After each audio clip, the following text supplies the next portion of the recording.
Gaceta de Paz. Estamos nuevamente aquí empezando temporada, la tercera temporada de La Visión de la Mediación con los Lobos y sexta temporada de la Gaceta de Paz. Así que pues estamos estrenando instalaciones. Agradecemos a nuestro buen amigo Gabo. La Gaceta es nuestra casa. Nos sentimos siempre muy entusiasmados y entusiasmados de empezar esta tercera temporada. Juanma, ¿cómo ves? Pues excelente, o sea, estrenando, como ven aquí, todo el set, y bueno, muy contentos de estar otra vez con ustedes y compartir pues, nuevamente algunas experiencias de las personas alrededor ya de Hispanoamérica, por lo menos, al respecto del tema de la mediación. Hoy tenemos invitada de Costa Rica. Vamos a empezar esta temporada con Ingrid Naranjo. Ingrid es una mediadora que trabaja mucho el tema de la mediación en instituciones. El tema que nos va a compartir es mediación con sentido. ¿Para qué mediar? Importante o interesante desde la manera de cuestionar el tema del para qué y el uso de las preguntas desde la aproximación que ella tiene en la práctica de estructuras o instituciones, con prácticas restaurativas, otro tipo de aproximaciones, no solamente mediación, pero interesante cómo este sentido, vamos a decir, como una aproximación más centrada en el ser, una visión más humanista, y también diría con la frescura de Ingrid. Es decir, Ingrid es una persona que me cae muy bien porque siempre está de muy buen humor. Esta cultura también de la que vamos a hablar de Costa Rica, de los costarricenses, de esta frase de pura vida, pues les mandamos un saludo, ¿verdad?, a todos nuestros amigos que nos están viendo allá, a nuestra querida amiga Ingrid, para hablar de la mediación con sentido. ¿Cómo ves, mamá? Pues excelente, no mucho que decir, la verdad estoy ansioso por ver la entrevista que hay con ella y bueno, espero que la disfruten igual que nosotros. Pues vamos con nuestra invitada del día de hoy, empezando nueva temporada aquí con los Lobos. Hola amigos de la Gaceta de Paz, estamos nuevamente aquí en un programa más ya de la tercera temporada de nuestro programa La Visión de la Mediación con los Lobos, quinta temporada ya de la Gaceta de Paz, o sexta temporada más bien, ya estábamos en la sexta temporada de la Gaceta y la tercera de nosotros. Y hoy tenemos pues una invitada de honor, nuestra querida amiga Ingrid Naranjo Ugarte, que ahorita se las voy a presentar. Ella pues nos está visitando desde el hermoso país de Costa Rica. Pura vida por allá, ¿verdad? ¿Cómo estás, Ingrid? Pues así, pura vida, porque no hay forma de saludar de otra manera. Es que el pura vida es para todo, para decir hola, para decir adiós, para decir gracias. Entonces sí, es pura vida como estoy. Gracias por invitarme a esta quinta temporada y a este espacio tan maravilloso. Ahí los he estado siguiendo. Pues muchas gracias, Ingrid. Déjenme les comento rápidamente, amigos, que Ingrid es psicóloga de profesión de origen, con enfoque en la materia laboral o de trabajo y evidentemente también organizacional. Ella es directora de Territorio Psicológico. Ahorita nos va a platicar un poquito de qué hace y qué desempeña desde esta posibilidad, donde también ejerce la actividad de mediación, de mediadora certificada en prácticas restaurativas, lo cual me parece súper interesante porque a veces tenemos muy encasillado el tema de la justicia restaurativa o las prácticas restaurativas en materia penal. Ciertamente es una gran posibilidad, pero obviamente que opera para muchas otras posibilidades. Ingrid también combina su actividad profesional con la docencia universitaria en distintas organizaciones profesionales universitarias, y ha trabajado temas de prevención y capacitación en áreas como el moving o el bullying que se da en el área de trabajo, y así como asesoría y consultoría en temas de gestión de talento humano. Ha sido ponente y conferencista a nivel nacional e internacional. De hecho, nos conocimos en un evento en Perú ya hace unos pocos años. Y bueno, también ella ha sido una promotora de la salud, precisamente en el ambiente laboral y educativo, y que los espacios estén libres del acoso en este sentido. Ella pues colabora con distintas organizaciones de su gremio, del orden de la psicología en Costa Rica, y también con organizaciones a nivel internacional, como es la organización no gubernamental Calma, que está en Perú, que es la que nos invitó en aquel evento, y también es embajadora del IBRAMAC, que es la Universidad Corporativa, para la resolución pacífica de conflictos en Brasil. Entonces, bueno, sin mucho más preámbulo, yo te quisiera preguntar, vamos a remontarnos un poquito atrás a tus orígenes, porque yo supongo que un día dijiste, bueno, ya estoy acabando el bachillerato o la preparatoria, voy a ir a la universidad, ¿qué voy a estudiar, no? Y te metiste a estudiar psicología. ¿Qué estabas pensando tú cuando dijiste, ya estoy estudiando o ya me voy a graduar y a qué me voy a dedicar? ¿Cuál era tu visión en ese momento de dónde te veías haciendo como profesional, en este caso el área de la psicología? Hermosa pregunta, porque yo supe que iba a ser psicóloga desde que estaba en la secundaria y cuando aquí en Costa Rica llevamos los estudios secundarios, los empezamos con 13 años en la educación general básica y salimos a los 17. Si es un colegio técnico, que es un colegio para universitario con algún enfoque ahí de diplomado, sería a los 18 años de edad, que es cuando cumplimos la mayoría. Es interesante porque yo recibo las clases de psicología en cuarto año del colegio, ya teniendo 16. Y hay algo que hace el profesor que yo digo, es que eso es lo mío, eso es lo mío. Y él era docente de la materia de psicología. No tenía nada que ver con lo que yo aprendí propiamente, que hacíamos los clínicos o que hacíamos los laborales o lo que se hace como psicología en general. Pero hubo cosas que él decía y hubo cosas que él hacía en la clase. Imagínense, una muchacha de 16 años que yo decía, es que esto es lo mío, yo voy a estudiar psicología. Y eso se me metió a mí entre ceja y ceja y yo fue tal el ahínco y la pasión que la encontré que yo salí del colegio y yo sabía a qué universidad, sabía a qué me iba a dedicar, sabía que iba a hacer psicología del trabajo y las organizaciones. Yo anhelaba llegar a esos cursos que en bachillerato de la U era psicología laboral, y en la licenciatura de la psicología del trabajo y las organizaciones. Y yo las anhelaba horrores. Entonces, desde los 16 años yo dije, la psicología es lo mío, me encanta trabajar con personas, no tengo la idea básica, digamos, de lo que una persona que estudió psicología contesta, que es para ayudar a las personas. Yo tengo que decirlo que no fue desde ahí, no porque no las esté ayudando o porque no haya aportado en la vida de las personas, sino porque a mí me gustó la forma en la que la psicología nos permitía mirarnos como personas. Habían cosas que mi profesor decía que yo decía, es que esto es, ¿por qué hacemos lo que hacemos? ¿Por qué pensamos lo que pensamos? ¿Para qué construimos desde ahí? Eso lo cambié después con la logoterapia, empecé a no decir por qué, sino para qué. Pero bueno, desde el origen yo me preguntaba, ¿por qué pasa esto? ¿Verdad? Qué interesante. Y entonces desde ahí ya yo sabía que esa era mi vida y esa iba a ser mi pasión y de verdad que yo todos los días de mi vida ratifico que fue la mejor decisión profesional que yo he tomado en mi vida hasta el día de hoy.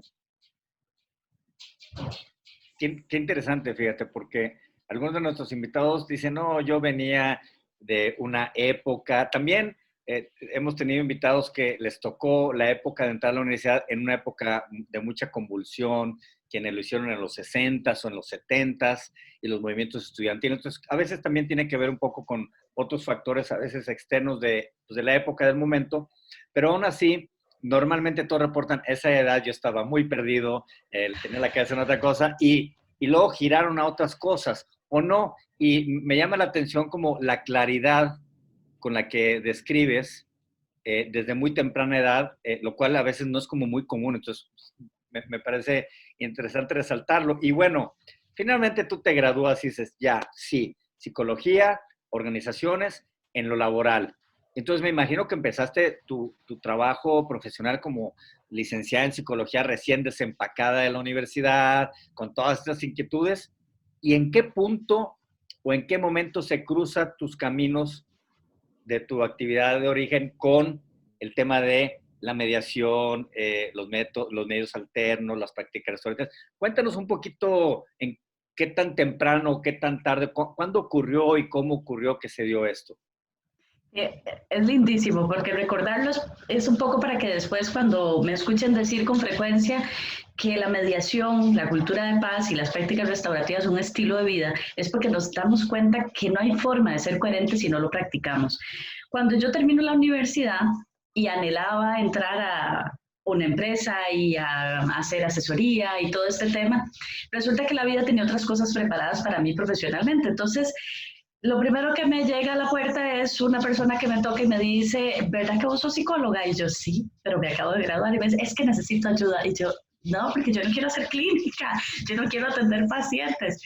La vida me dio una lección maravillosa y me puso a la atención de las personas a nivel clínico por muchos años. Fue lo primero que hice, pero eso me llevó a entender por qué me apasionaba la parte laboral.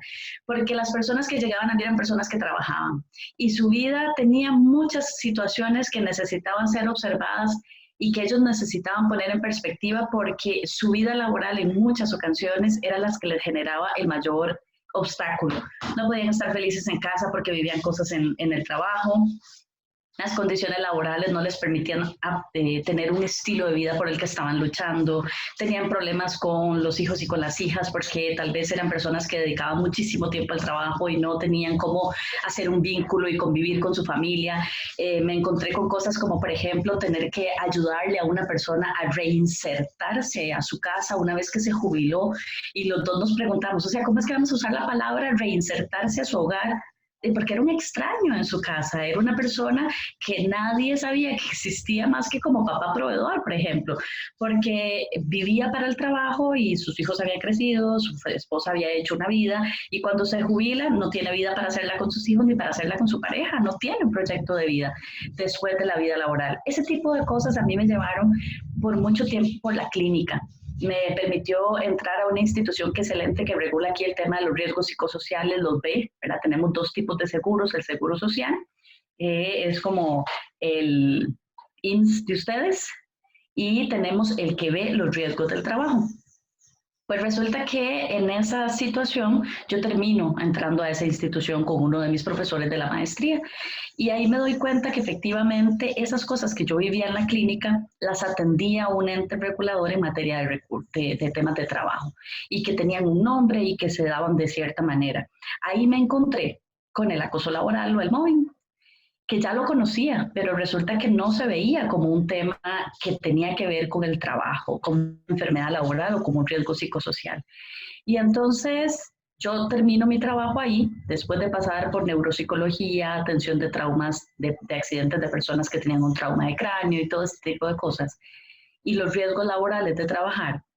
Y cuando salgo y me doy a la tarea de emprender mi pyme, Territorio Psicológico, me doy a la tarea de emprenderla para poder ponerle un nombre social, legal y de lucha contra el acoso laboral. Y ahí me doy cuenta que en la jurisprudencia había una fuerte necesidad de llevar el proceso de mediación o de conciliación sí o sí, indistintamente de los casos. Y yo empiezo a decir, es que no, a mí no me calza lo que le pasa a las personas y esa no igualdad que hay, ¿verdad? Ese poder en el que alguien te está haciendo daño, te está mancillando, te está diciendo que sos la persona trabajadora peor con la que se ha topado y que la vas a llevar a encararla en un espacio de conciliación para que diga que si lo que ha dicho en la empresa, lo que ha dicho en los estrados judiciales antes de llegar a ese proceso de conciliación, lo que le dice es que la otra parte tiene poder y que vos sos un trabajador y te tenés que ver cómo salís adelante. Y ahí me di a la tarea de empezar a investigar por qué no mediábamos en casos de violencia laboral. Yo decía, yo para poder hablar de esto tengo que saber. No me puedo quedar con el discurso de no mediamos en violencia, porque no hay igualdad en las partes y porque estamos ante violencia. Y así empecé en el 2015, después de haber hecho un congreso internacional aquí sobre la temática de acoso laboral y acoso escolar. Así me doy a la tarea de entrar a formarme como mediadora. Y ahí ingreso en mi mediación, en una formación con una mujer que es la pionera de esto en el país, que además es ex magistrada de la Sala Constitucional, a quien yo le debo mucho de lo que todavía hago con el tema de mediación. Y entonces entiendo la mediación. Y ahí me doy cuenta por qué es que no hablamos de mediar propiamente cuando ya está instaurado el acoso laboral, cómo es que la etapa legal tiene que hacerse, pero no necesariamente para que las personas concilien ahí y ahí le den término a esa situación, sino porque lo ofrece el sistema. Pero también después, cómo es que se le explica a la persona que viene a buscar un peritaje, a buscar una ayuda, que dice, es que me están pidiendo que conciliemos. Y yo que voy a conciliar con esa persona o con esa empresa si toda la vida me ha maltratado. Entonces, poderles explicar y poderles llevar en el proceso. Y cuando empiezo a conocer la mediación propiamente y me vuelvo una mediadora y empiezo a ver la aplicabilidad de esto en la prevención, porque yo no voy directamente a los juzgados, me encuentro con las prácticas restaurativas, porque ya se empezaba a hablar en el país de la justicia restaurativa que iba a entrar en vigencia. Y entonces me encuentro que esto que yo hago, que es prevención, utilizando la mediación como un elemento donde el diálogo es importantísimo, las prácticas restaurativas me vienen a complementar la necesidad de un proceso justo, de la escucha de las partes, de hablar de círculos, de poner a todos en igualdad.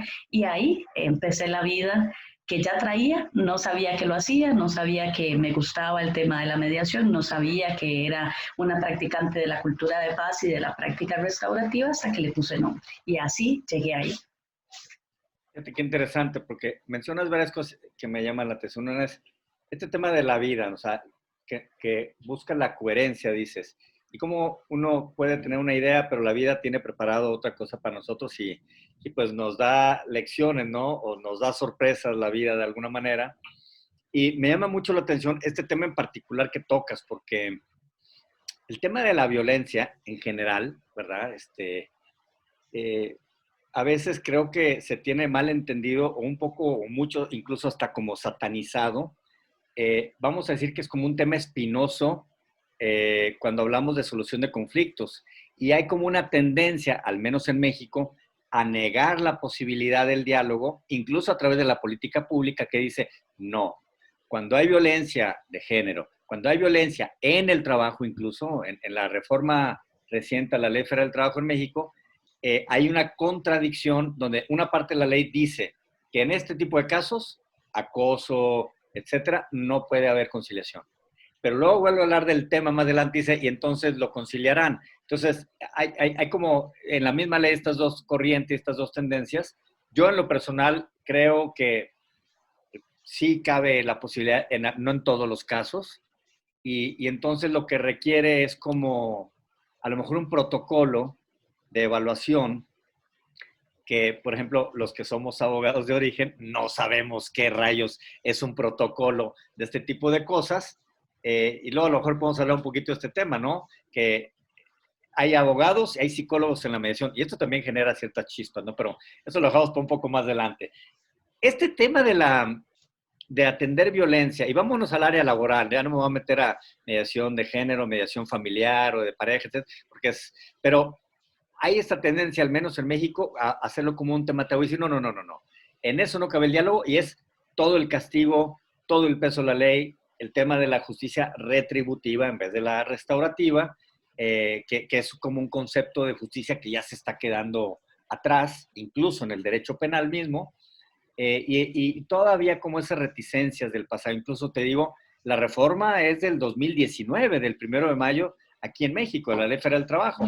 Y como que dijo sí a la conciliación obligatoria como medida preventiva antes de ir ante un juez, pero estos temas, hay una contradicción que de repente dice que mejor no es buena idea y de repente, bueno, sí, pero como que el otro esté allá y no se vean, y entonces hay un velo que no deja ver con claridad. ¿Cuál es tu visión en materia laboral, en asuntos de acoso, de violencia, para la posibilidad o no, o cuándo es conveniente o no intervenir en una conciliación? Mira que la experiencia lo que nos dice es que cuando entendemos la dinámica y estamos ante una jefatura, un líder o una lideresa que nos violenta, compañeros que se suman a estos procesos, lo que efectivamente nos encontramos es que hay toda una disparidad, ¿verdad? Entonces, no vamos a entender que las dos personas vienen en igualdad de condiciones, vienen a verse como personas, porque al final de cuentas tenemos al patrón y tenemos al trabajador. Y entonces ahí desde ahí ya tenemos una asimetría, que es como se le dice, digamos, teóricamente. No hay igualdad. Usted es el jefe y usted es la persona trabajadora.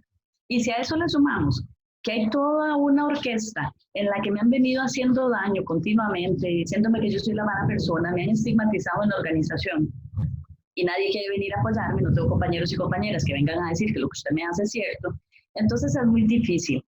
Pero ¿qué es lo que le podemos decir a las personas? Si bien no vamos a entrar a una conciliación en el que usted va a encontrar una disculpa genuina, que es lo que haría la práctica restaurativa con un círculo restaurativo o una sesión restaurativa, vamos a ir a intentar reparar el daño y que la otra parte escuche cómo usted ha sido dañada, cómo es que otras personas se han visto dañadas por eso que usted sufre, cómo es que lo que esta persona le hace tiene un impacto real y es notable, sobre todo en su emocionalidad, porque este daño es psicológico. Esas cosas no las encontramos en el acoso. Usted no va a encontrar esa disculpa genuina, usted no va a ver una jefatura o un grupo de compañeros y compañeras que digan, ay, mira, discúlpame, yo no sabía que te había hecho daño. Te lo va a decir así, pero no hay una disculpa genuina, no se repara el daño, porque la otra persona nunca va a entender que te hizo daño, va a decir, yo soy su jefe y lo siento. O los compañeros van a decir, como me pasó en un caso, que los testigos le dijeron al compañero, mira, yo sé por lo que estás pasando, pero ¿es tu plato de comida o el mío? Entonces yo voy a favor de quien me da de comer y quien me paga, aunque tenga que mentir o aunque tenga que decir, mira, yo no me di cuenta que le hacía daño al compañero. Entonces, aquí en Costa Rica ha sido un tema interesante. En la reforma procesal laboral que se dio ya hace algunos años, va para 3 si no me equivoco, se da todo un capítulo que es el 400 en adelante que se llama discriminación. Y entonces mucho de lo que han hecho los abogados para poder trabajar en esa temática es entrar por el tema de discriminación. Pero ahí también nos encontramos con otra situación, Rafa, y es que no todo acoso es discriminación, pero sí hay mucha discriminación dentro del acoso en general, ¿verdad? Entonces la discriminación no necesariamente es una situación de acoso. Yo puedo estarlo discriminando por una simple conducta y no estarte acosando por eso, ¿verdad? O sea, nada más discrimino que no me interesa que estés en esa reunión, pero eso es lo único que hago. Hay algunas propuestas que dirían que ya desde ahí estamos frente a un acoso. Pero cuando tenemos a una persona en una situación de acoso, sí hay mucha discriminación en esto. Entonces se ha dado toda esa discusión de si nos vamos por discriminación o no. No tenemos ley, hay varios proyectos que están intentando entrar ahí y entonces también se ha dado la discusión de si debería haber un apartado para mediar o para conciliar. La ley como tal y como el asunto procesal lo contempla. O sea, usted está en la obligación de ofrecer el espacio para ir a hacer una conciliación. Ahora, lo que muchos de los casos hacen ahí es que se pueda llegar a un acuerdo, ¿verdad? Donde la sanción para la persona que se ha identificado como la que violenta sea algo de peso que repare medianamente el daño moral, por lo menos, que es el que se cobra a nivel criminológico, aunque no repare el daño psicológico. Pero ¿cómo hacemos para reparar el daño psicológico? Vamos a generar alguna doctrina, alguna política, alguna normativa que le diga al ambiente organizacional que esto no se va a permitir más. Pero en la práctica eso no pasa, entonces no cumplimos con el objetivo de la mediación, de que sea un acuerdo justo para las partes, y tampoco cumplimos con el proceso restaurativo, donde la persona se va con una realmente sensación de que el daño que se le hizo o que el daño que le fue causado es reparado. Y yo creo que ese es uno de los retos en los que estamos todavía.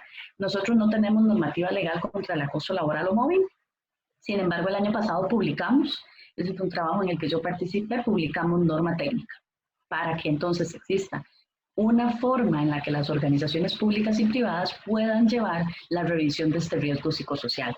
Hablamos, por supuesto, de que es importante tener espacios en los que, de manera preventiva, se empiecen a aplicar o prácticas restaurativas o mediación para que podamos hacer lo que en las prácticas restaurativas PACASCON llama la prevención.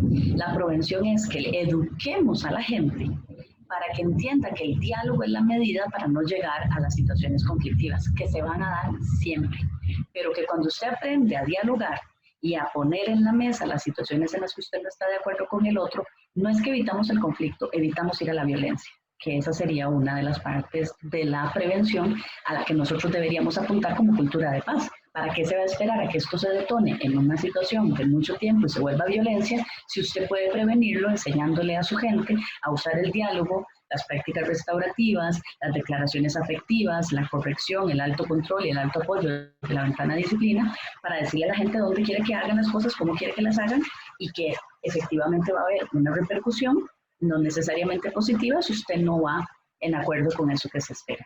Entonces es todo un tema, a mí me parece que sigue siendo un reto y que lo seguiremos discutiendo hasta que entendamos que efectivamente lo mejor que podemos hacer es usarlo como un medio preventivo.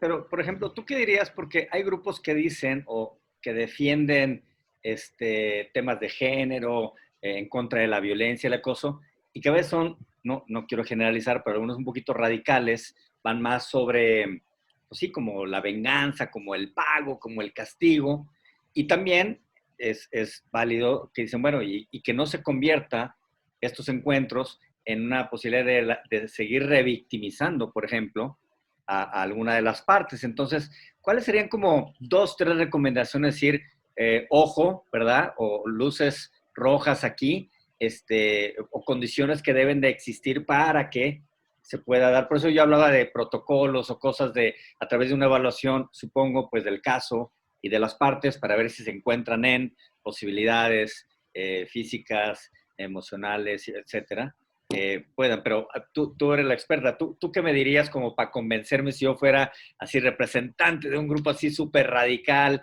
en contra de estas prácticas? De la mediación en los procesos de acoso laboral, de mobbing. Mira, yo no entraría a discutir, porque esa es la percepción de la otra parte y es válida, si tiene razón o no tiene razón. Yo le diría, cada caso es único, primero. Entonces hay que revisar en qué fase de la violencia en las organizaciones se encuentran las partes involucradas, porque el acoso laboral o el mobbing tiene fases. Y si estamos en la primera, donde estamos ante una situación que realmente es un conflicto y donde la organización puede empezar a responder y no ser negligente, que esa es la fase más alta, cuando lo que tenemos es una respuesta negligente de la organización, que dice, ay, no, ustedes no son chiquitos, yo no tengo aquí un kindergarten, entonces vean a ver cómo se arreglan. No, vamos a ver, asuma la parte y diga qué cosas se aceptan y qué cosas no se aceptan en la institución. Porque si usted también no gestiona los conflictos, usted no va a gestionar nada. Entonces, si estamos en la fase 1 y es un conflicto y su organización no tiene políticas para la gestión adecuada de los conflictos o la resolución pacífica, como le estamos llamando ahora, desde ahí usted no tiene nada que hacer, porque tiene que empezar a enterarse que existen métodos alternos para resolver las situaciones que siempre van a existir en su organización. Entonces, revise el caso, revise en qué fase está, si es posible entrar en un diálogo donde las partes puedan decir qué necesitan, porque las víctimas de acoso laboral lo primero que piden es que me dejen trabajar en paz. ¿Ya qué frase más importante? Déjenme trabajar y hacerlo en paz. Entonces, ¿qué es lo que necesita para trabajar en paz? Que este señor no me grite, que esta señora me está insultando, que los compañeros dejen de estarme tratando como los demás dicen que me tienen que tratar y que tengamos un ambiente de paz. Eso es posible, le podemos preguntar a la otra parte. La otra parte dirá, ay, no me toca a mí, bueno, entonces ¿a quién le toca? Y ahí vamos a ir viendo dónde están. Y si no es posible llegar a un acuerdo, porque no es necesario llegarlo, por lo menos sabemos ante quiénes estamos. Y lo último, que creo que es lo más importante, es que entendamos que nosotros no podemos ser inflexibles cuando la misma situación de violencia lo es, porque a veces está en un pico alto y a veces está en un pico bajo, y las mismas víctimas de la violencia dicen, ay, ya se calmó, fíjate que ahora hasta somos amigos, y en esa ambivalencia nosotros podemos encontrar oportunidades. Entonces, si nos quedamos en los extremos, ambos sabemos que los extremos nunca van a llegar a un lugar que sea ganar-ganar. Entonces, si usted de las partes en las que usted dice radicalmente no, bueno, ¿qué hace usted para buscar que en ese radicalismo haya una ganancia para todos? Yo normalmente no la encuentro. Entonces, que nos fijemos también dónde se sustentan nuestras posturas. Si es meramente hacer el berrinche y decir, no medio porque es violencia, ¿qué lo sustenta? Eso fue lo que a mí me llevó a investigar por qué decíamos que no podíamos mediar y cómo me encontré otros métodos que puedo adecuar a la resolución pacífica sin llegar a revictimizar, a seguir maltratando y a exponer a la parte. Que normalmente en el caso de las personas trabajadoras, la parte que se va a ver más mancillada y más maltratada es la parte que recibe el salario, no a quien se la da. Entonces ahí como que revisemos eso. Me parece súper interesante porque va en la línea de lo que estamos platicando, es decir, no es posible que a través de una norma digamos nunca o siempre o todos o ninguno, sino tiene que haber como esta ponderación o esta evaluación que tú mencionas de en qué etapa se encuentra, las partes cómo están. Y fíjate, hace cerca ya de como 2 años, aquí en México salió la norma 035, que es una obligación que se le da al patrón para velar por el bienestar psicoemocional de sus trabajadores. Entonces, quiere decir que, y esto fue antes del COVID, y ahora que decíamos que fue ahora el Día Mundial de la Salud, el día de ayer, el tema de la salud mental, que es ahora un tema a nivel global y que está impactando a través, por ejemplo, del teletrabajo, de esta cuestión de que te dan las 9, 10 de la noche y te siguen llegando correos del jefe y te están pidiendo cosas y te encuentras ahora igual más horas sentado en la computadora que cuando ibas a una oficina. Esta cuestión de los estreses, los desgastes, el estar llenando de Zoom en Zoom toda la agenda, pues son cosas a las que no estábamos acostumbrados y que están teniendo un impacto ya que se empieza a estudiar, que se empieza a medir este fenómeno. Y en México, al menos en particular, esta aplicación de la norma 035 que va a venir a cambiar, pienso yo, mucho la relación de respeto, del derecho a la desconexión, del derecho a poder tener uno tiempo y a lo mejor más que una jornada de horas de trabajos, va más sobre una cultura de trabajo de la productividad, es decir, tú me entregas en tiempo, en forma, con la calidad, etcétera, y si lo hiciste a las 2 de la tarde o a las 2 de la mañana, a mí me da exacto, o sea, cuando le haces clic al botón, me da lo mismo si lo hiciste desde la sala de tu casa, en el hoyo número 8 del campo de golf, o en la playa, o donde te haya pescado, o donde traigas tu dispositivo móvil. Y creo que eso es algo interesante que puede generar áreas para sentarse a dialogar, porque es una experiencia nueva para todos. ¿Tú qué piensas de todo esto que está cambiando en la cultura laboral? Te pongo el ejemplo de esta norma reciente en México que pescó por sorpresa a todos los patrones y no saben ahora qué es, porque incluso la no atención puede incurrir en sanciones y multas, ¿no? Entonces, están muy metidos en ver, y ahora, ¿qué es esta cosa de atender el bienestar psicoemocional de mis trabajadores? ¿Qué piensas tú de esto que te estoy compartiendo? Me parece que nos permite introducir el tema de para qué mediar, o sea, ¿por qué mediar con sentido? ¿Para qué mediar? ¿En qué sentido? Vean, usted tiene que estar conciliando toda su vida y permanentemente qué se pone, a qué hora se levanta, si hace o si no hace. Entonces, cuando tenemos un cambio tan abrupto en nuestra vida, y es que esto no fue solo en el trabajo, fue en la vida en general, nosotros tuvimos que empezar a mediar. Me quedé sin trabajo, ¿qué hago? Los chiquillos están en la casa, ¿qué hago? Les están dando clases aquí, ¿qué hago? Hubo parejas y personas que se encontraron en su casa y dijeron, hola, extraño, ¿verdad? Vivíamos juntos, sí, nos dormíamos juntos, no vivíamos juntos, usted estaba en su cosa y yo en la mía. Qué interesante porque nos refiere a repensar la vida, a cómo estábamos llevando las cosas. Esta norma lo que viene a decirle a México, pero también nos lo dice al mundo, es quienes estamos abocados en los objetivos 2030 de la Agenda del Desarrollo, sabemos que hay una que tiene que ver con los puntos del trabajo decente, ¿verdad? Antes de eso, tenemos derechos humanos. Usted tiene derecho humano a trabajar en un lugar digno, decente, que le permita crecer y generar su vida en una expectativa que usted quiera. Las constituciones de los países dicen que usted tiene ese derecho también, ¿verdad? Y si nosotros nos vamos a las firmas de los convenios con la OIT, también hay una exigencia desde ahí. Entonces, esto, por lo menos en el caso de tu México, lo que nos dice es, siempre hemos tenido la obligación, pero de repente alguien nos la tiene que recordar porque se nos olvida y nos queda muy cómodo como empresarios o como empresas que se nos olvide, porque estamos para producir, como en la época de Taylor y Fayol, dele, ¿verdad? Y a martillo y zanahoria y listo, no hay más nada. Entonces, ve qué interesante, Rafa. Vos estás hablando de la situación en la cual nos tienen que recordar que hay que conciliar la vida personal con la vida laboral, que hay que buscar el equilibrio, que tenemos que llegar a lo que la Organización Mundial de la Salud nos decía. Vamos a ver, salud no es la ausencia de enfermedad, salud es la posibilidad de tener bienestar. Entonces, eso nos lleva a una integralidad. Usted puede hacer su trabajo siempre y cuando le digan qué, cómo, dónde, con qué recursos y qué se necesita y poder tener un feedback.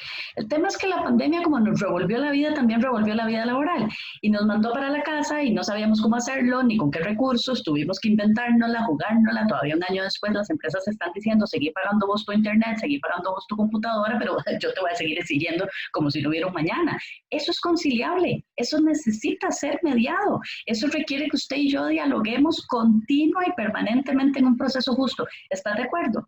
¿te parece bien? ¿Hay algo que necesites? ¿Y yo qué necesito? Y necesito escucharte, no que vos me pongas en un Zoom para que empecemos a hablar y yo le diga, no, no, a mí eso no me interesa, lo que yo le dije me lo manda mañana. Entonces, ¿para qué abrimos un canal de diálogo? No era un canal de diálogo, era un canal para que usted me repitiera a mí lo que yo ya sabía. Creo que ahí es donde necesitamos encontrarle sentido a la mediación como un elemento de vida. ¿Para qué? ¿Para qué yo necesito hablar con usted de mis necesidades? ¿Para qué yo necesito exponerle a usted que laboralmente a mí no me está dando el tiempo? Que necesito menos Zoom, que este fin de semana de verdad yo me voy a desconectar sábado y domingo porque es mi derecho a la desconexión.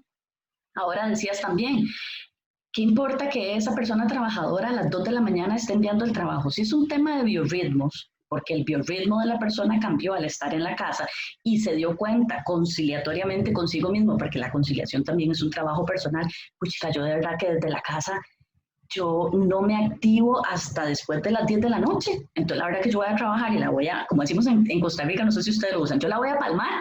Es decir, voy a pasar la madrugada trabajando y me voy a descansar entre la mañana y la tarde del día siguiente, porque mi biorritmo en casa es diferente a mi biorritmo cuando yo tenía que salir, montarme en el bus, ir en el metro, tomar el taxi o manejar hasta el trabajo o caminar hasta el trabajo. Cuando eso nosotros lo tenemos claro y conciliamos el para qué yo puedo trabajar mejor con mi biorritmo, respetando mi cuerpo, y esto es parte de salud mental, me escuché, fui consciente, me respeté y le di un espacio, y se lo comunico a mis jefaturas o lo comunico en la empresa, y la empresa dice, bueno, si es así, y vos estás descansando en otro horario y estás trabajando como si tuvieras un rol nocturno y de madrugada, perfecto. Pero si a mí no me interesa preguntarle a Ingrid, Ingrid, ¿por qué todos sus trabajos me los envía de madrugada? Y yo nada más digo, de ahí los está enviando, ojo, porque yo puedo estar entrando en una disconformidad y como persona trabajadora y como patrono no le estoy dando a la persona el respeto que merece. Yo mínimo le debo de preguntar, no de manera inquisidora ni para hacer un problema, sino porque genuinamente me interesa. Me llama mucho la atención que vos me envías todos los trabajos de madrugada. ¿Estás bien? ¿Te funciona ese horario? ¿Vos estás descansando? ¿Ves que es diferente cuando metemos en el ejercicio restaurativo que me interesa la persona y que es el primero dentro de mi marco de acción? Me interesa saber cómo estás, quiero escucharte. Vieras que me llama mucho la atención que vos estás enviando las cosas a una hora que normalmente nadie lo hace, a las 2 de la mañana continuamente. Quisiera saber si estás durmiendo bien, si estás comiendo, si estás descansando o si necesitas algo de nosotros para que esto cambie. Y le doy voz a la persona y que me diga, mira, la verdad es que yo me di cuenta que yo en el horario de la mañana, de 7 a 4, como trabajaba en la oficina, yo no produzco nada. Mentira, hasta me duermo. Y me di cuenta que después de las 10 de la noche, hasta las 3 de la mañana, yo estoy productivo. Esto, Rafa, nos permite entender para qué mediamos con sentido, es encontrarle a las cosas la razón de ser. Y aquí, si me permitís, hay una frase maravillosa que desde el gestor de la terapia del sentido de vida, que es el creador de una de las obras más importantes y que está dentro de la posición de la biblioteca de Estados Unidos, de Washington, que dice, esos son de los 10 libros que usted tiene que leerse en su vida, El hombre en busca de sentido, de Viktor Frankl. Él lo que nos dice es que si tenemos un por qué, siempre encontraremos un cómo. Si nos sentimos libres y motivados, siempre podremos generar cambios necesarios para crear una realidad mucho más noble con nosotros. ¿Qué hago yo? ¿Cómo lo hago? ¿De qué me sirve? Y aquí empiezo a abrir los canales. Esos puentes que son necesarios desde mi propia individualidad para con el resto de las personas. La mediación genera eso. La práctica restaurativa lo pone al servicio de los métodos alternos para la resolución pacífica de cualquier situación. Escúchese, valórese, respétese. Y en ese proceso de un diálogo interno con usted mismo, donde concilia sus propias necesidades, usted aprende que ese ejercicio hacia afuera siempre va a tener un valor y le encuentra sentido a realizarlo cada día. Porque entonces hablar, dialogar, preguntar, abrir espacios para escuchar al otro se vuelve una necesidad en la búsqueda de soluciones. Yo creo que por ahí podríamos empezar a darle respuesta a esto que preguntas, que es mucho más amplio, por supuesto. Sí, y fíjate, me recordaste, en particular ese es un libro que era de los libros favoritos de mi mamá. Me acuerdo que mi mamá hablaba fue una mujer que leyó toda su vida y todas las paredes de su casa estaban llenas de libros del piso al techo. y hasta el último día se fue con un libro en las manos, ¿no? Entonces, este era uno de los libros que ella mencionaba mucho. Y ahorita que lo mencionas, y el tema de la logoterapia, y regresando a este concepto de mediación con sentido, ¿para qué mediar?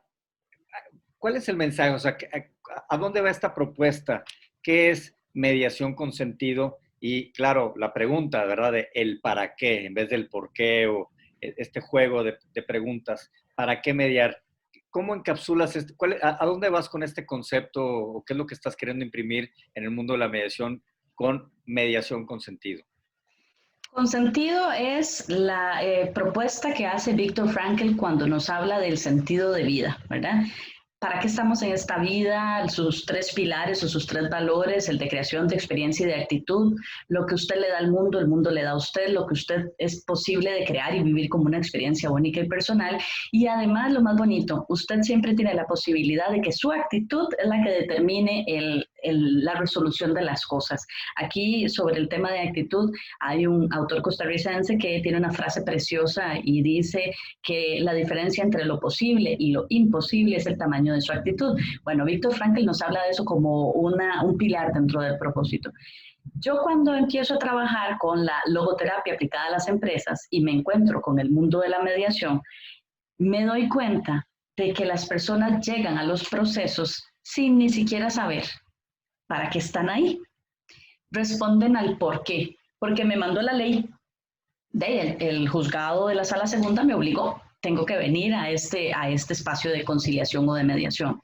Cuando van como un método alterno a un espacio neutro, resulta que nos hemos encontrado que hay personas mediadoras que ni siquiera le explican a la parte, que es voluntario, que está ahí para que pueda escuchar la otra parte, para que tome una decisión si quiere, pero si no, por lo menos para que se dé el chance de encontrar en un espacio neutral con una persona que no juzga y en un lugar donde no se van a matar a gritos o a golpes, como la casa o la oficina, un espaciecito para que pueda hablar. Y entonces yo empiezo a encontrar que en la mediación hace falta que podamos explicar qué sentido tiene que yo lo vea como una posibilidad en mi vida para solucionar tantas cosas que me están pasando. Y ahí hablo de mediar con sentido, ¿verdad? ¿Para qué vas a un espacio de mediación? ¿Para qué vos decidís voluntariamente entrar a un proceso en el que se te pone la opción de la mediación como una alternativa para que resuelvas pacíficamente tus cosas? Y entonces entiendo que la logoterapia nos permite poder enseñarle a la persona que opta o a la que yo le estoy de alguna manera diciendo que esta es una buena opción, que le va a desgastar menos la vida, que puede salir más contenta, más nutrida, que puede tener una reparación del daño, que esto es encontrarle sentido a una voluntad que libre y responsablemente, como dice Viktor Frankl, yo estoy asumiendo. ¿Y por qué esto es de libre y responsabilidad? Viktor Frankl dice que todos los seres humanos somos libres y responsables. Yo soy libre de hacer lo que quiera, pero tengo la misma responsabilidad de asumir esa libertad con la que hice lo que quiero. Entonces, si nosotros le ponemos a las personas dentro de la bandeja de oportunidades y opciones la mediación, ¿qué sentido tiene? Expliquémosle qué sentido. Expliquémosle para qué es, para que la persona pueda encontrar sentido a decir, sí, esto vale la pena. Puede que no se lo encuentre en el momento propio de la mediación, puede que incluso en el acuerdo la persona diga, o sea, no lo logro, pero ya hizo el proceso reflexivo y se le explicó, porque el sentido de vida se construye siempre, a cada rato, en cada momento. Si yo hoy te pregunto qué sentido tiene que tengamos esta entrevista, vos me vas a dar a mí una respuesta, pero esa respuesta puede cambiar más tarde. Y esa respuesta va a cambiar mañana cuando se lo preguntes a otra persona que estés entrevistando en tu programa. Esa es la riqueza de vivir desde el sentido de vida como nos lo expone Viktor Frankl. Porque él dice que usted no tiene que pasar por un holocausto como el que él vivió para decir, mi vida tiene sentido. El hecho de tomar decisiones con lo que nos puso la pandemia de frente, que es lo que más fresco tenemos ahorita, nos pone en un holocausto permanente, si quisiéramos tomar las palabras de Viktor Frankl. ¿Cómo esto llegó a mi vida? ¿Para qué? ¿Por qué me quedé sin trabajo? ¿Y ahora yo qué voy a hacer? Cuando usted empieza a responder desde para qué estas cosas han pasado en mi vida y para qué yo tomo las decisiones que tomo, incluyendo un método alterno, pacífico para la resolución de mis cosas, ahí empiezo a encontrar sentido a esto. A grandes rasgos y de una manera muy general es la invitación a que puedan encontrar en esta filosofía de vida, de la búsqueda permanente de sentido, de para qué yo hago lo que hago y estoy en lo que estoy, un espacio donde la mediación también responda a ese para qué. ¿Para qué yo me voy a meter en un proceso alterno? ¿Para qué voy a usar la mediación? ¿Para qué voy a usar la práctica restaurativa? ¿Por qué entrar a un círculo de paz o a un círculo de diálogo restaurativo? ¿Qué le suma a mi vida? ¿Qué le aporta? Y sobre eso usted tendrá que ir respondiendo según su experiencia, según la actitud y según lo que usted crea que pueda aportar en ese proceso. Y lo importante que nos recuerdas, Ingrid, el tema de hacer preguntas, porque en toda actividad, pero en el tema de la mediación, saber indagar. Yo a veces digo que el mediador es como una especie de arqueólogo que con preguntas cuidadosas, porque si tú das un pico de más, pues rompes lo que está ahí abajo o haces más daño de lo que estás queriendo descubrir, o preguntas que derivan. Y regresando un poco al tema este de abogados y psicólogos, porque pareciera ser que fuimos entrenados en dos cosas distintas de lo mismo. Es decir, los abogados, no voy a generalizar, pero fuimos entrenados en una técnica de interrogatorio. Y esa es una manera válida en un juicio, es decir, en un careo. Y fíjate qué interesante, uno de los objetivos del interrogatorio es inducir al error, a la otra parte. O sea, si lo empiezas a analizar y dices, bueno, esto es cómo piensan resolver de esa manera, ¿verdad? Porque sabes, te interrumpo, la contrapregunta, y diga cómo es, y en una de esas te pesco con los dedos en la puerta, ahí la cierro y le digo al juez, mire, se está contradiciendo. O sea, y en una de esas, si eres buen cazador, lo vas a pescar. Ese tipo de técnicas.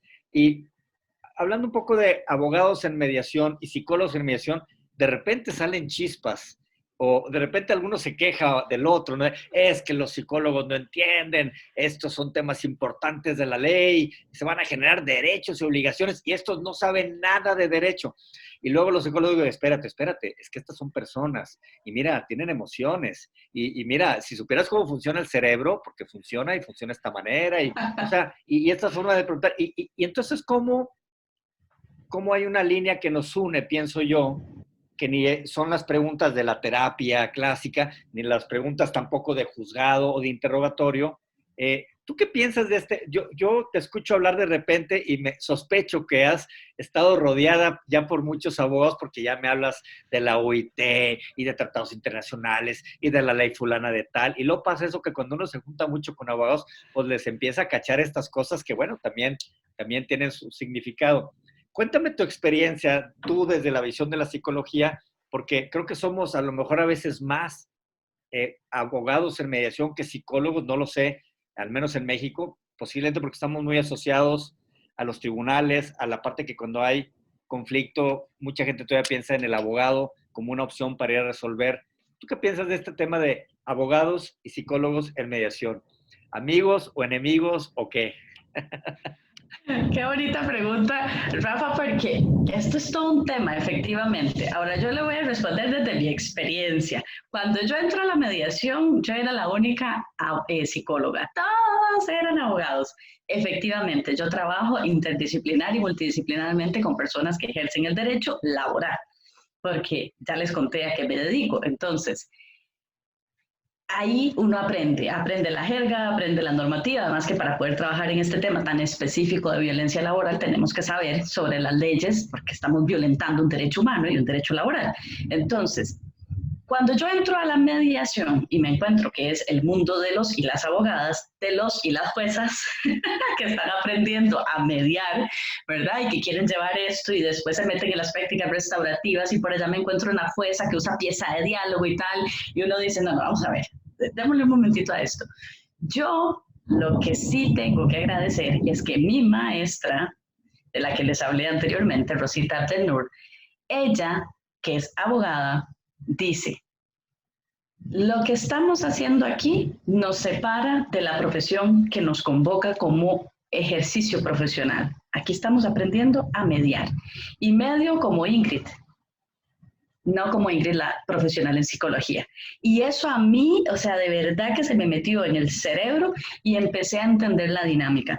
Cuando yo llego a un proceso de mediación, llega Ingrid, la mediadora. Además, quien practica la práctica restaurativa y es promotora de cultura de paz. Eso no me quita mi conocimiento, eso no me quita lo que yo he aprendido del comportamiento de las personas. Sabemos que en el tema no solo de las prácticas restaurativas, sino de la mediación, por ejemplo, tenemos psicólogos que han aportado mucho al método de Harvard, ¿verdad? Tenemos en la práctica restaurativa a abogados que han aportado muchísimo y a profesionales que han aportado muchísimo en la práctica restaurativa, y encontramos que lo que vamos a trabajar es personas con personas. Y ahí yo necesito saber algo de esto que estamos viendo como causa juzgada en Costa Rica desde 1998, que sale la ley RAC, que así es como se le llama. Se le da la homologación al acuerdo de forma tal que también es cosa juzgada. Entonces yo sí tengo que entender en qué me estoy metiendo en ese proceso de mediación. Esto que las personas están trayendo como conflicto entra dentro del espectro de la cosa que puede ser juzgada, no lesiona legalmente los derechos de ninguna de las partes y les brinda la posibilidad de dirimirlo en un espacio que no sea un estado judicial. Si eso se cumple, perfecto. Por eso tendríamos que atender anteriormente a lo del tema de violencia. ¿Qué pienso yo? Que cuando estamos en el rol y en el modo o el mood que decimos ahora en redes sociales de mediador o de mediadora, ese es el mood. Lo que vos sabés como profesional te sirve muchísimo, pero no lo vengas a poner a la mesa si estás en mood mediador o mediadora. Porque el daño no es para vos, el daño es para las partes que están ahí. Y esas partes merecen todo nuestro respeto, porque se supone que nosotros vamos como un ente neutral a brindarles lo que en su casa, en su trabajo, en la comunidad, en el patio, en la parada de buses no están teniendo.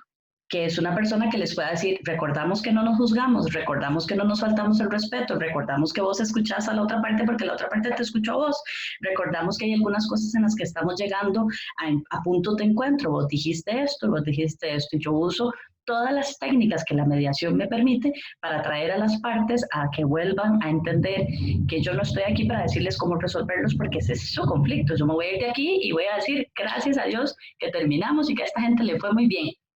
Pero yo no me voy a llevar ese conflicto para mi casa. Tendría que estar absolutamente loca para que eso suceda. Entonces, desde el derecho, también con la experiencia que tengo con profesionales en el derecho y con personas que ejercen como juez o como jueza, me doy cuenta que cuando vos entras desde el mood de juez o jueza o de abogado o abogada, no hay nada que hacer. Y si yo entro como psicóloga a quererle dar terapia a esas personas y atraerlas como si estuvieran en mi consultorio, la verdad es que estoy siendo lo más irrespetuosa.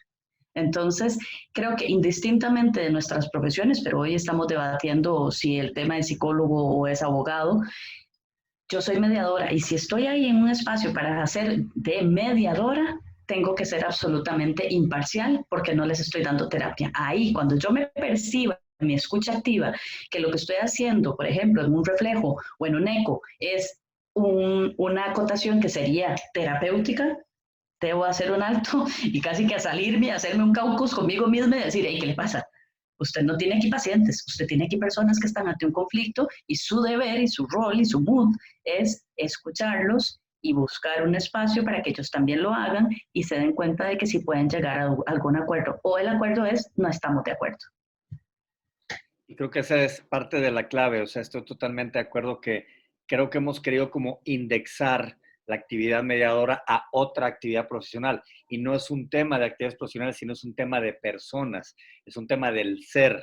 Entonces, este ser que tiene, y si tiene o no la madera para convertirse con preparación, práctica, etcétera, en esta otra actividad, indistintamente que pueda seguir haciendo otras. Y yo creo que eso es lo que a veces ha costado trabajo, desprendernos de alguna actividad de origen o pensar que somos o nos define una actividad y que podemos tener estos otros sombreros, como dice Eduardo de Bono, ¿verdad? De las posibilidades que la vida nos ofrece. Entonces, pues, interesante reflexión de la cual estoy muy de acuerdo. Más, es interesante cómo, a pesar de que no es mucho lo que hemos platicado, encuentra siempre unos puntos de unión.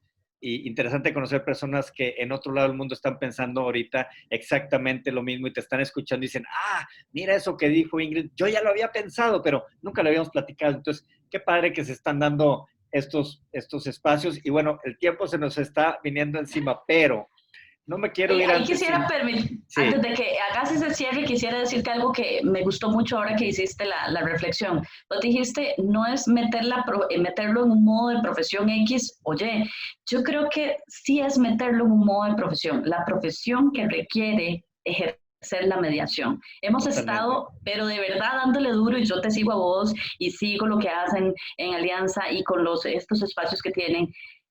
Hay que profesional la mediación. Sí, sí. Eso sí es tenerlo en un espacio profesional, pero profesionales de la mediación o de los RAC o de los MAR, como quieran, pero ese es el nivel. No si yo como escuela tengo algo que me ampara antes de ser mediador o mediadora. Aquí en Costa Rica, y te dejo con esa nota para que hagas el cierre, en Costa Rica la ley RAC dice que la persona no tiene que ser profesional en mediación para ejercer la mediación. Sin embargo, entendemos que hay que capacitar y profesionalizar a la persona que lo hace. Entonces, si en Costa Rica cualquiera que tenga la capacidad de neutralizarse y permitirle un espacio justo, sano y seguro a una persona o a las partes en un conflicto puede mediar, capacitémoslo y como dijiste ahora, ahí sí, llevémoslo al lado profesional de la mediación. Y fíjate, ahorita que mencionas Costa Rica, pues yo tengo, no sé por qué, esta asociación entre tu país y el tema de la paz, por muchas cosas. Y lo que me platiques un poquito, a lo mejor cerramos con ese tema de cómo esto permea o genera una cultura, porque, por ejemplo, yo recuerdo pues que ustedes tienen una constitución muy linda. Alguna vez tengo que confesar que me inspiré en la Constitución de Costa Rica para un cambio que propuse alguna vez aquí en el Congreso del Estado sobre la materia de la educación y el derecho a la educación de la paz. No procedió hace como 20 años, la acaban de cambiar hace un año, la Constitución del Estado de Nuevo León, en el tema de la educación, o sea, lo que se propuso hace 20, bueno, ya finalmente ocurrió, pero el texto original de la primera propuesta era muy parecida y nos había inspirado en la Constitución de Costa Rica, debo de confesar. Y es un país que no tiene ejército. Y en una época en la que, por ejemplo, en México se ha engrosado y ha crecido y se le ha dado una serie de tareas al ejército, como hace mucho tiempo no veíamos, que la verdad da mucho a qué pensar. Ustedes no tienen ejército. Y bueno, no menos tuvieron hace ya unos años un presidente o expresidente que fue Premio Nobel de la Paz, ¿no? O que ha dirigido organismos internacionales. Entonces, Costa Rica parece que es un país centroamericano pequeñito ahí en el centro del continente, pero grande realmente en el tema de la cultura de paz. Y regreso a esta palabra de bienvenida o del pura vida, o sea, todo lo que hay detrás de esto que estamos platicando y cómo se refleja en el diario. No quiere decir que todo sea perfecto y miel sobre hojuelas, claro, y seguramente tendrán sus conflictos, pero percibo a la distancia, y tú que estás ahí nos puedes decir qué tan cercano o no, que hay un cierto entendimiento distinto del tema de la paz. Platícame un poquito tú qué piensas desde quien vive y ha crecido y se ha desarrollado en un país con estas características, y con eso cerramos un poquito la participación del día. Muchísimas gracias para poder hablar de esto que tiene que ver con paz. Cuando te decía que habláramos de mediar con sentido, ¿para qué? Tiene que ver con cultura de paz, y la cultura de paz es un regalo que a mí se me dio. Yo nazco y yo crezco y me desarrollo como persona costarricense en un país donde se había abolido el ejército. El 1 de diciembre de 1948, nuestro presidente de turno dice, este lugar que era el que teníamos para las armas, se cierra. Y ahí se deponen todas las armas y se vuelve un museo. Ese lugar es el centro de la democracia. También tenemos un presidente que en su ejercicio empieza a mediar en los conflictos centroamericanos que estaban siendo liderados por Nicaragua. Y entonces Oscar Arias, Premio Nobel de la Paz, es premiado porque empieza a proponer el diálogo y las formas alternas como una solución pacífica de esos hermanos países que sí tenían milicia, ¿verdad? Que sí estaban armados. Nosotros estamos armados de un ejército que se llama niños, niñas y adolescentes escolares y del sistema secundario educativo. Esas son las personas que te van a recibir en cualquier proceso en el que el gobierno tenga un cambio de estado, haya un acto magno, una cuestión en las escuelas o en los colegios, un acto en el que venga el Papa, ¿verdad? ese es el ejército que te va a recibir, el ejército de niños, niñas y adolescentes que se educan para entender que las armas no forman parte de nuestro estilo de vida. Nosotros tenemos una universidad que fue creada también por un expresidente, un expolítico eh, de la patria, que se llama la Universidad para la Paz. Y aquí se tratan temas y maestrías y posgrados en derechos humanos y en resolución pacífica de conflictos. Entonces, por ahí está como la primera línea en la que podemos encontrar algún estudio superior para el tema de la mediación o los MARC. ¿Y por qué es un regalo? Porque yo crezco y me desarrollo en un lugar donde las armas no forman parte del estilo de vida para solucionar las cosas, aunque nos ha contaminado mucho la globalización y las nuevas formas de agrupamiento que tienen de los países armados y los hermanos países que sí usan la violencia como una forma de respuesta. ¿Por qué es importante? Porque nosotros le enseñamos a las personas que el pura vida, que si bien no es nuestro, nace con un mexicano, nosotros lo adoptamos y lo adoptamos como estilo de vida, significa que la cultura de paz empieza por haber entendido que las armas y los golpes y la violencia no constituían nuestro ser costarricense. ¿Quiénes fueron las personas que alguna vez pelearon en las batallas que nosotros tuvimos en el 56 y en el 48? Fueron nuestros campesinos con picos y palas y con lo que tenían en ese momento y se enfrentaron a los filibusteros y a los estadounidenses que venían armados hasta los dientes. Nosotros teníamos picos y palas, lo que el pueblo utilizaba para labrar la tierra, para comer y para salir adelante.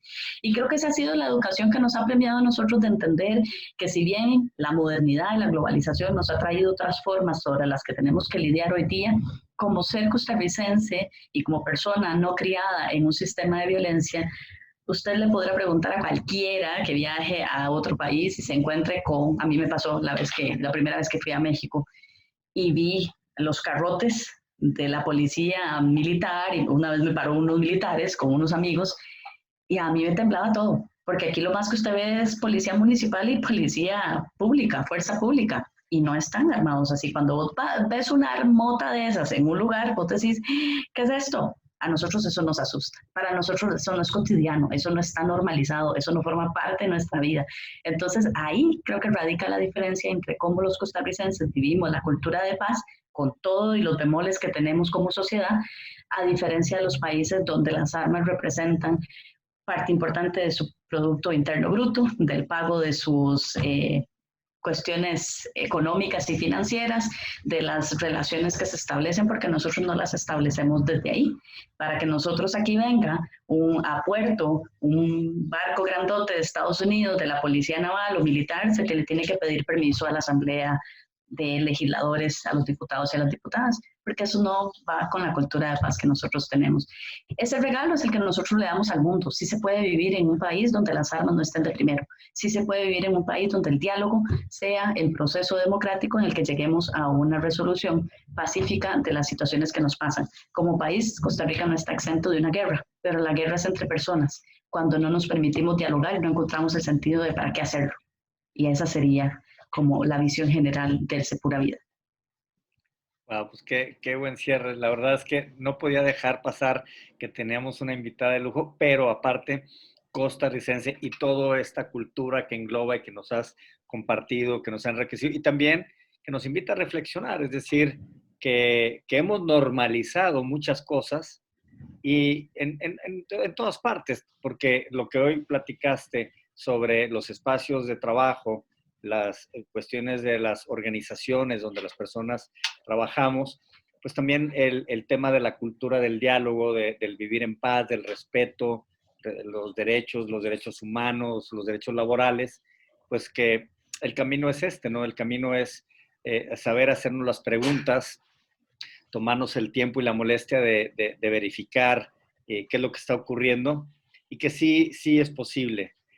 Costa Rica creo que es un ejemplo en ese sentido en muchas cosas y pues, te agradezco mucho que nos hayas compartido también ese fue como la cereza del pastel de todo el tema que estuviste construyendo el día de hoy con nosotros. La verdad que te agradecemos mucho tu tiempo, tu generosidad para compartir la experiencia y lo que estás desarrollando tú, pues desde tu trinchera, desde tu práctica enfocada muy al área de de las cuestiones laborales y de las organizaciones.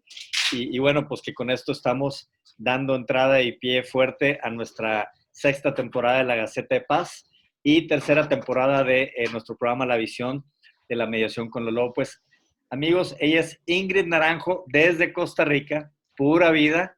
Y recuerden, amigos, que el que con lobos anda, A mediar aprende. Gracias, Ingrid, por estar aquí con nosotros el día de hoy. Gracias a ustedes, gracias a vos y a Juan Manuel. Hasta luego.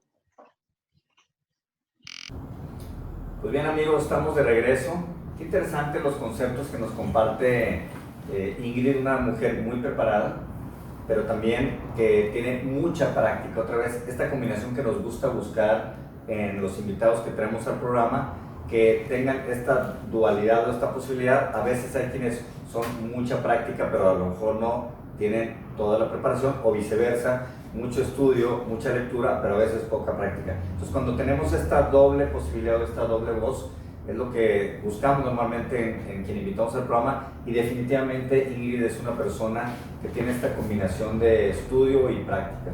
Sobre todo en diferentes materias, Rafa, o sea, diferentes mecanismos o formas o estrategias de resolución de conflictos. La parte de la justicia restaurativa también que comenta ella, y estas mezclas, para mí ha sido muy interesante también en la práctica esa posibilidad, o sea, el entrar a abrir los diálogos y todas las herramientas que vas encontrando y las metodologías de solución de conflictos, puedes aplicar ciertos modelos en ciertos momentos o modificar el modelo a través del conocimiento de estas otras metodologías. Me hace muy interesante lo que ha estado planteando ella en ese sentido, y sobre todo el trabajo dentro de las organizaciones, que creo que hoy es un tema, con el tema de la reforma, con el tema de la norma 035, el tema psicosocial.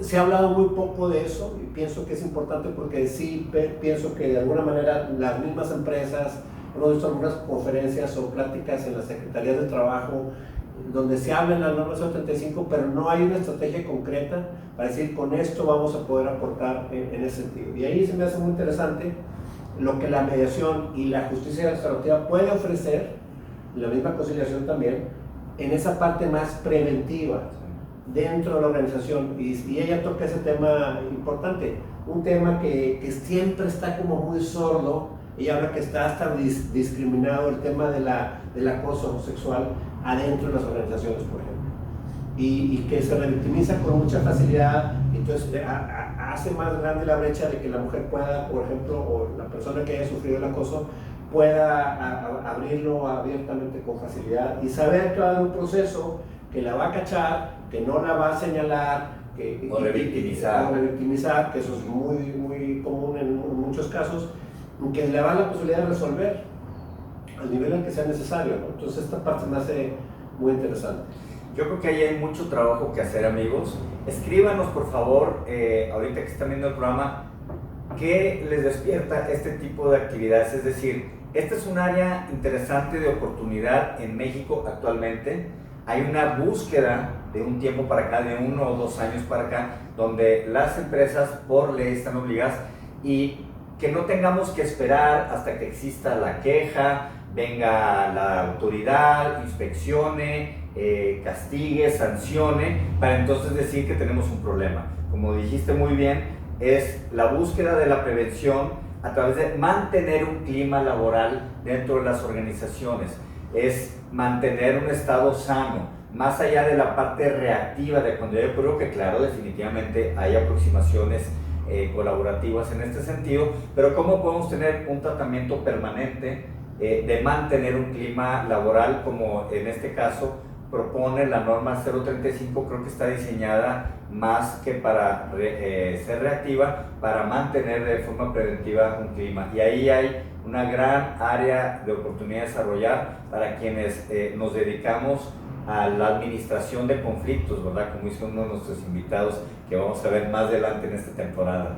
Sí, esa parte es importante. Creo que siempre es muy común encontrar a las personas que estudian los mecanismos alternos desde chicos de carrera o ya profesionistas que están queriendo entrar a estas áreas.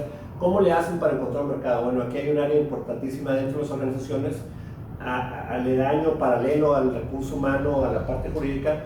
alguien que esté especializado en métodos alternos, que tenga varias herramientas, entre ellas la mediación, la conciliación, la justicia restaurativa, y de manera preventiva pueda entrar. Ahí está el concepto este que hemos desarrollado fuertemente en el Estado de México y para el resto del país, que es una red de conciliadores y mediadores privados, que no solamente van a ver el tema laboral, sino que también van a poder ampliarse a las diferentes materias y poder trabajar de la mano, coordinadamente, con las instituciones de gobierno, con los sindicatos, con las cámaras, las empresas, y entonces poder ver esta parte preventiva de los métodos alternos, que se me hace muy importante. Lo vimos de alguna manera, algunos esbozos muy interesantes, el tema de prevención al delito, por ejemplo, que el secretario ejecutivo nacional tuvo a bien como tomar el tema de la mediación comunitaria, la mediación escolar, que a mí me sorprendió porque inclusive estaba bastante bien tocado el tema en sus inicios allá por el 2009. Pero creo que este tema ya a nivel de organización se me hace fundamental y muy importante, y como decimos, es muy preventivo y es muy eficaz en la prevención, muy eficaz. Yo creo que es eso, es como ir desarrollando un pensamiento más estratégico, no solamente desarrollar la política pública o a través de una acción o una estrategia, sino las distintas estrategias, y pareciera ser que todo lo queremos resolver dando cursos, ¿no? O tomando cursos, y entonces ya se resolvió.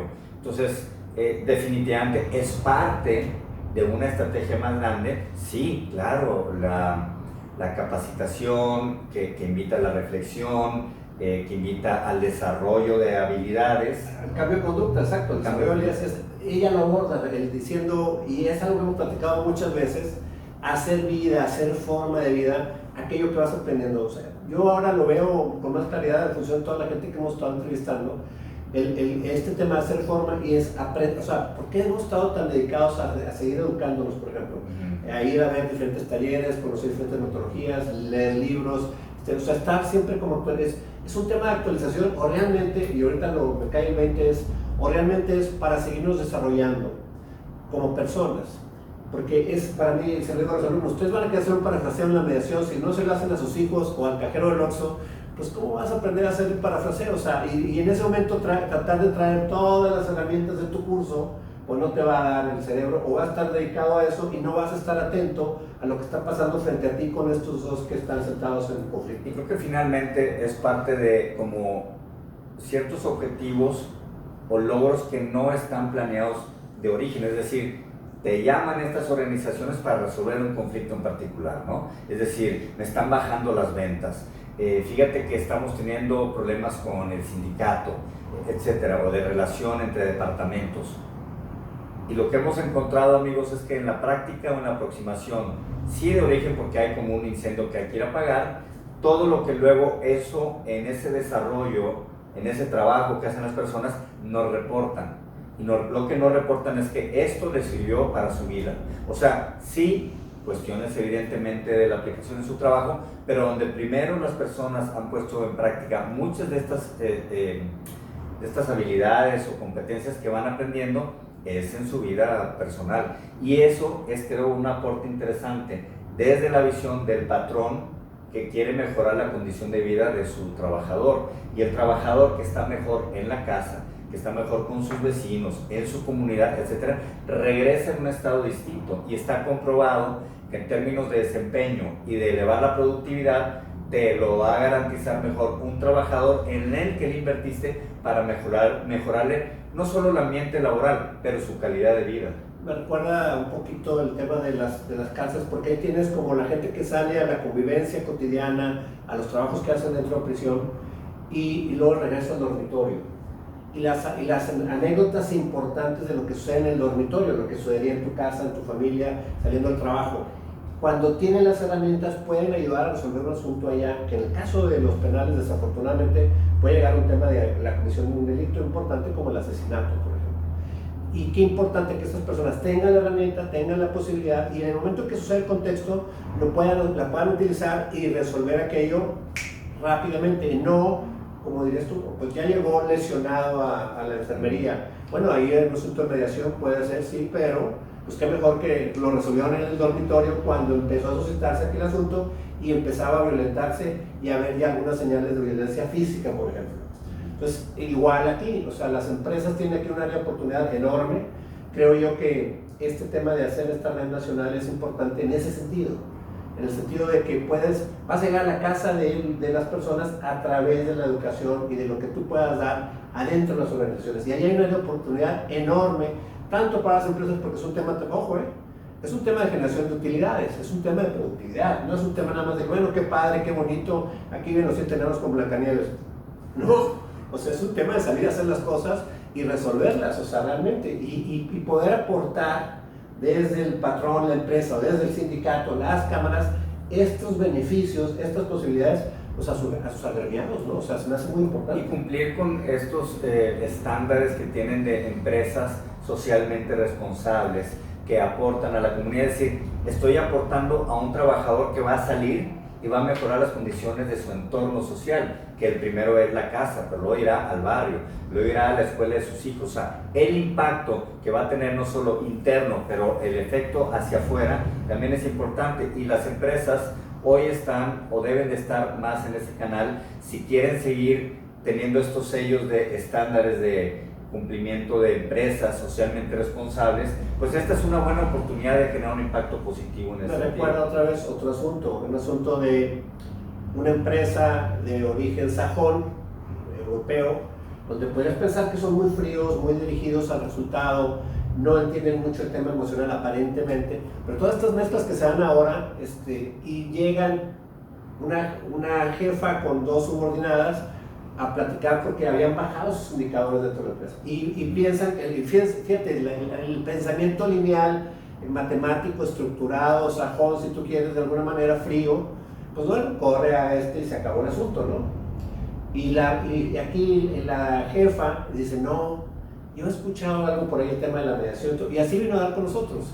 Y es interesante cómo la parte, en el momento que se resuelve el tema de la donación, empieza a haber un cambio en los indicadores, pero ahora bien interesante, la organización que promueve esto de alguna manera, pues está mejorando sus utilidades. O sea, por un lado las utilidades, pero por otro lado también resuelven. Y luego eso en las vidas de las personas, en el tiempo recibes estos, en el caso mío, el seguimiento a la mediación, cómo van con sus indicadores, y entonces reportan aquellas cosas que bien dices tú, es que con mi hijo adolescente, es que pasó esto y me acordé y entonces hice, y estas cosas, ¿no? Entonces, y eso les interesa ahora capacitarse para poder desarrollar esto dentro de la empresa. Entonces, fíjense, esto le da un sentido. Por eso el nombre del programa, Mediación con Sentido. Es eso, o sea, la persona empieza a encontrarle sentido a las cosas en su vida, eventualmente, claro, exacto, sí, en el trabajo, pero va una con la otra. Por eso me gusta el concepto que maneja Ingrid. Ahora sí que, redundando un poco, tiene sentido, y tiene sentido porque hace las preguntas correctas. Y la pregunta es, sí, mediación con sentido, ¿para qué mediar? Y a veces no nos preguntamos algunas cosas, simplemente vamos corriendo a atender, a apagar el fogonazo y encontrarle el sentido a lo que estamos haciendo. Y hacer las preguntas correctas es importante para fortalecer este tipo de conceptos. Pues vamos avanzando. Este es el primer programa que queríamos abrir con algo diferente. Tuvimos la visita de nuestra buena amiga Ingrid Naranjo desde Costa Rica. Le mandamos un saludo muy afectuoso, pura vida para todos nuestros amigos, y quienes nos están viendo y escuchando, compartan esto con otras personas, vean qué utilidad puede tener en la vida en este país o en otros países en cuanto a la aproximación desde las instituciones o las organizaciones, no solamente las empresas, cualquier organización de personas, de seres humanos que están relacionados o que están asociados con algún objetivo, el que sea, puede aplicarse este tipo de mediación con sentido, y de hacernos esta pregunta de ¿para qué mediar? Pues amigos, abrimos nuestra tercera temporada de La Visión de la Mediación con los Lobos, la sexta temporada de la Gaceta de Paz, y recuerden que el que con lobos anda, a mediar aprende.